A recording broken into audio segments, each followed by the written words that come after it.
নমস্কার। বসন্তের রঙে রাঙিয়ে তুলতে কাগজ ফুল গাছগুলোর পরিচর্যা আজই করুন। তো আমি এখানে দেখুন এই টবগুলো থেকে মাটি একদিন আগে আমি বের করে রেখেছি একটু রোদ খাইয়ে নিয়ে। তো তারপরেই মাটিগুলো দেব, তৈরি করা আমার মাটি। তো এখানে মাটি, গোবর সার, এনপিকে, অ্যাপসম সল্ট এবং ডিএপি নিয়ে মাটিগুলোকে আমি তৈরি করছি। আপনারা আপনাদের পদ্ধতিতে করুন।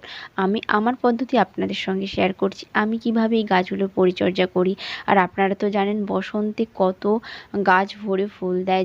যেমন বসন্তে আমাদের দোল উৎসবে আমরা যেমন নিজেদেরকে রাঙিয়ে তুলি, তেমন গাছগুলো নিত্য নতুন রং বেরঙের ফুল দিয়ে নিজেদেরকে রাঙিয়ে তোলে, প্রকৃতিকে এত সুন্দর করে তোলে, সেটা হয়তো মুগ্ধ হয়ে দেখার মতো। যাই হোক, এই মাটিগুলোকে আমি এই গাছ টবগুলোর মধ্যে দিয়ে দিচ্ছি। এইবারে এই টবগুলো আমার চেঞ্জ করার কথা ছিল আমার নিজের এক্সামের জন্য, তো আমি সময় করে উঠতে পারিনি।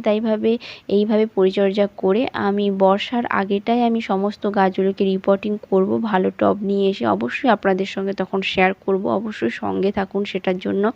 তো এই মাটিগুলোকে পরপর করে দেওয়ার পরে আমি কিন্তু ভালোভাবে জল দিয়ে দেব। তো তারপরে আপনাদের সঙ্গে অবশ্যই শেয়ার করব পরের আপডেট। ততক্ষণ সবাই ভালো থাকুন, সুস্থ থাকুন। তো by friends, happy gardening and be safe.